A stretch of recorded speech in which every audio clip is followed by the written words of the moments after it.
My mother sent me a photo of my empty childhood bedroom with the message, "Hope you're happy." And for the first time in my life, I actually was. At my brother's engagement dinner, I thought I was doing something meaningful, something big enough to shut down every sarcastic comment, every little jab they'd thrown at me over the years. I pulled out a gold envelope, slid it across the table, and said, "This is for you." Inside was everything. A fully paid contract with one of the top wedding photographers in the state. The venue deposit for that picture-perfect hall Riley had been drooling over on Instagram for months. And on top of that, a personal check for $5,000 to help them get started. Not a loan. Not a deal. A gift. My brother, Tyler, opened it first. He just blinked like his brain hadn't caught up yet, then handed it off to Riley as if it were junk mail he didn't ask for. She pulled the papers out, glanced through them, then held up the check between two fingers like it was something gross she found under the couch. "Wow," she said, loud enough for everyone to hear. "He's really trying to matter again." The room froze. No one laughed. No one even shifted in their chairs.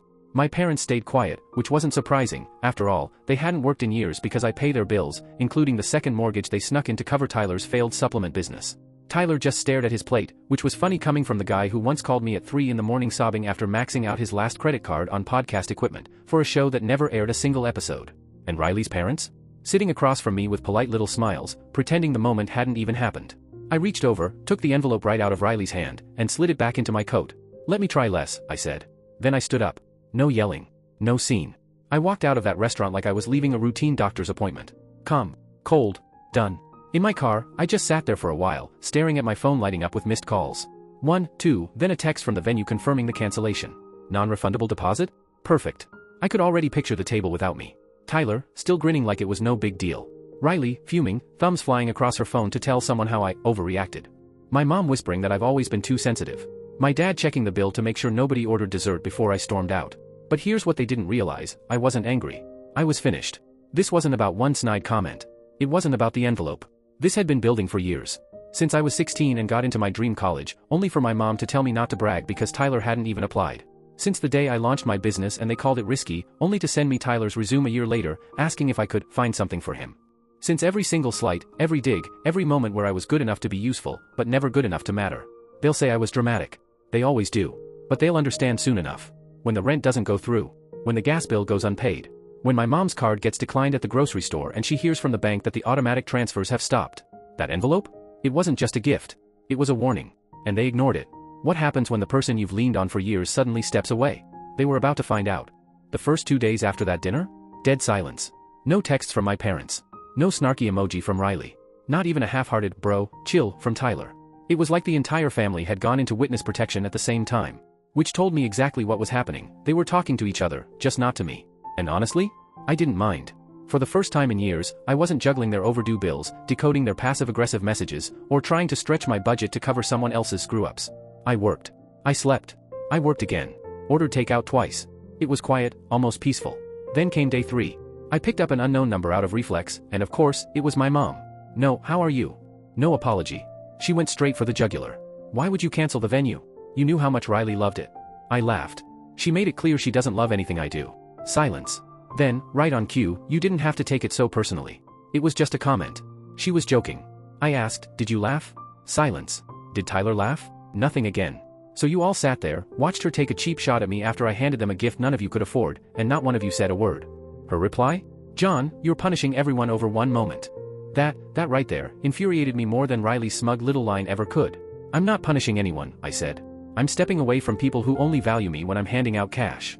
"That's not true," she whispered. "When's the last time you called me just to talk? Not to ask for money. Not to ask for help. Just to talk?" She didn't even bother pretending. "Instead," she said, "we're your family. We always thought you knew we were proud of you." I hung up. No guilt. No second guessing. Just clean. 2 days later, Tyler texted. "You really canceled the venue over some dumb drama? Whatever. We'll figure it out without you. Don't bother coming." I stared at that screen for a full minute. No apology. No accountability. Just the same entitled tone he's had since we were kids, as if I was the one destroying his wedding instead of finally refusing to be their ATM. I didn't respond. But the whispers started. My mom posted one of those vague Facebook statuses about disappointments coming from the most unexpected places. My aunt texted me, asking why I wasn't in the wedding. I told her to ask my parents. She replied, "They said you refused to help because you don't like Riley." And there it was, their version of events. I wasn't the brother who'd been humiliated at dinner. I wasn't the son who'd been carrying their bills for years. No, I was the jealous, bitter sibling trying to sabotage a wedding out of spite. So I started pulling back further. I cut the automatic transfers to my parents. Canceled the MX card they used for groceries. Pulled myself off the family phone plan. No explanations. No warnings. Just, gone. At first, nothing. Pride kept them quiet.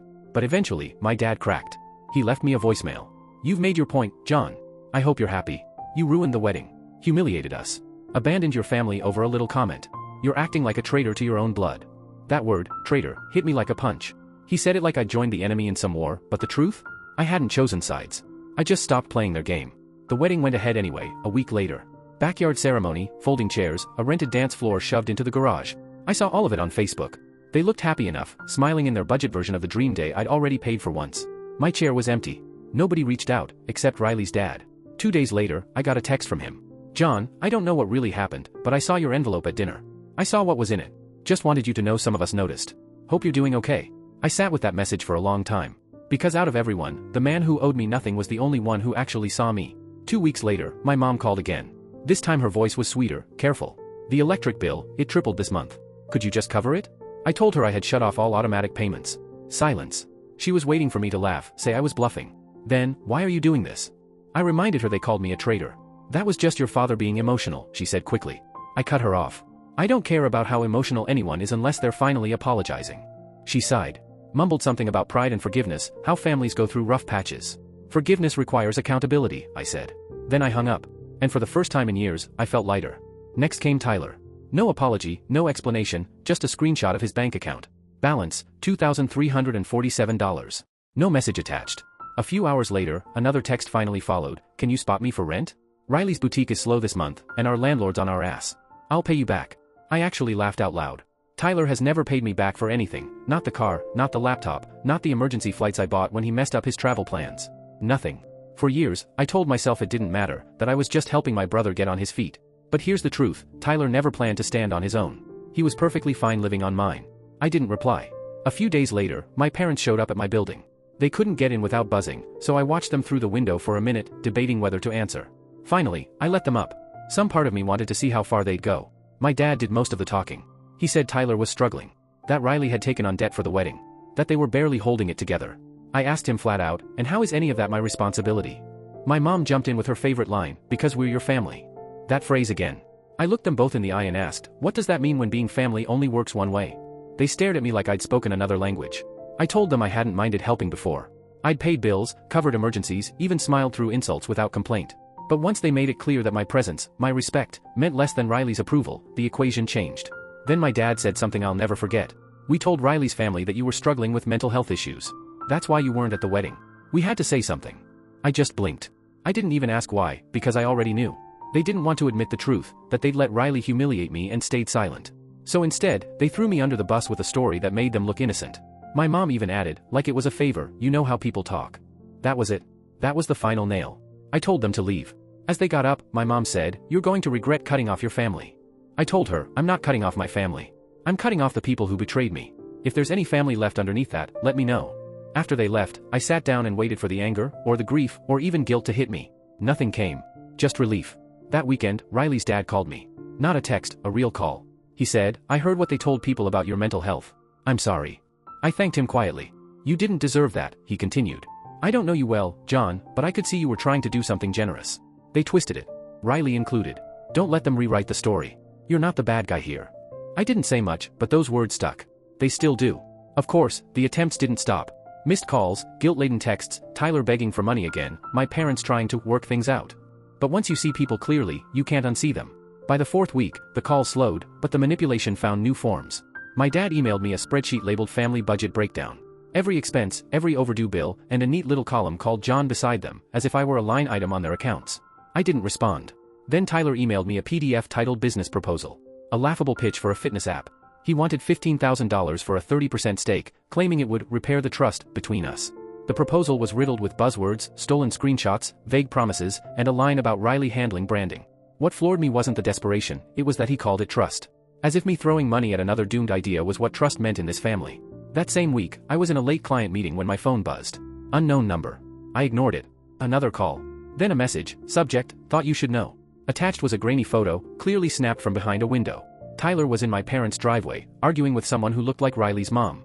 His arms were flailing. She was pointing at him. In the background, the backyard wedding tent still sat there weeks later, half collapsed and abandoned. No caption. No explanation. 10 minutes later, another message, he's burning bridges too fast. Your silence is louder than their noise. Watch closely.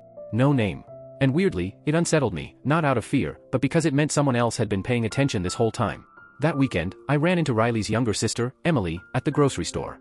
She was always the quiet one, sharper than the rest, unafraid to show it. She stopped me in the frozen aisle. They're falling apart without your money, she said. Tyler and Riley fight every day. Your parents are playing the victims, but no one's buying it.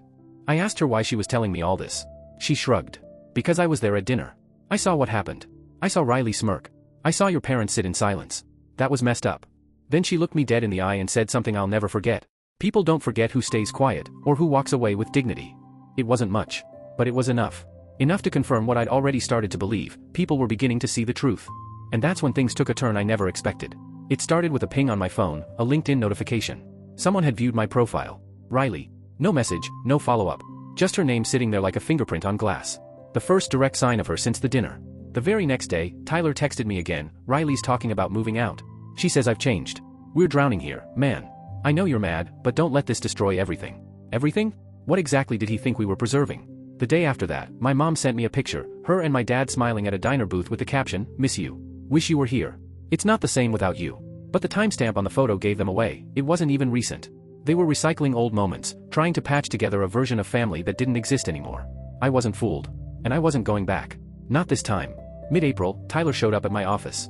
No warning, no appointment. My assistant buzzed and said, there's a guy here who says he's your brother. I told her to let him in. I don't even know why, maybe a tiny part of me still hoped he'd finally bring an apology. He didn't. He shuffled in, hoodie, basketball shorts, flip-flops, looked like he hadn't seen a mirror in weeks. Dropped into a chair, pulled out his phone, and shoved a photo in my face. Their apartment, what was left of it? Most of the furniture gone, boxes scattered, Riley's vanity flipped over in the background. She left, he said. Packed up last night. Went to her parents. Said I'm a loser. Said you poisoned everyone against us. I stayed quiet. He kept going. She took the dog, man. I didn't even know they had a dog. Then he hit me with, you win. Okay? You got what you wanted. Everyone sees I'm nothing without you. I almost laughed. Like this was a competition. Like I'd been waiting for some twisted victory lap. I told him, I didn't win anything. I just stopped fixing everything you broke. That's when he snapped, pacing the room, calling me cold, reminding me I was his brother, saying I used to be different. I asked him, when was the last time you cared about me without money involved? He froze. So I kept pressing. Was it when you begged me to cover your tuition but forgot my birthday? Or when you needed help with rent but didn't call once when I worked through Christmas? Or was it that dinner where I gave you a gift most people would cry over, and your fiancé humiliated me in front of everyone? He went quiet. Sat down, softer this time. Mom and Dad are losing it. They said they might have to sell the house. I nodded. They said you'd never let that happen. I looked him straight in the eye. They already lost it. He left without a goodbye. That night, my mom called. I ignored it. Then came a photo, my childhood bedroom, stripped bare. Underneath, her message, we'll be out by the end of the month. Hope you're happy. That one hit different. Not because they were moving, but because even now, they thought this was about revenge. As if I was keeping score. I poured myself a glass of wine and just stared at the picture. They weren't losing the house because of me. They were losing it because they built their entire stability on someone they refused to respect. And now? The math was catching up. Later that night, another email came through. Subject line, they're spiraling. No text. Just a photo, Riley in a parking lot, arguing with her mom. Different place, different day. Whoever was sending these wasn't just watching. They were close. I hit reply. Typed one word. Who? No answer. Not for days. 4 nights later, past midnight, a reply finally came. No subject, no name. Just one line, I saw what they did to you. And I knew no one else was going to hold them accountable. I stared at that sentence for a long time. Not out of fear, but because it felt like confirmation, someone else had been watching. Someone else understood. A week later, I learned my parents had moved into a rental 30 minutes away. Smaller house, no yard. My dad had taken a part-time job at a hardware store. My mom was doing bookkeeping for a friend's cleaning business. For the first time in years, they were working again. Tyler had moved back in. Riley had officially left him. I saw it online, her last name changed back, photos wiped, new boyfriend tagged in a rooftop bar story where she was laughing like nothing had ever happened. Tyler called again. Left a voicemail that started with, I know I messed up, and ended with, but I'm still your brother. I deleted it. Then came the final act. Riley's family hosted a small dinner, supposedly to smooth things over. They invited my parents, invited Tyler. Not me. But Emily, Riley's younger sister, messaged me after, just so you know, they're still trying to make you look bad. But my dad shut it down. Said what happened at the engagement dinner was disgusting. Said they embarrassed themselves, not you. Mom agreed. Tyler walked out. Then Emily added, you're not the villain. We all saw who was.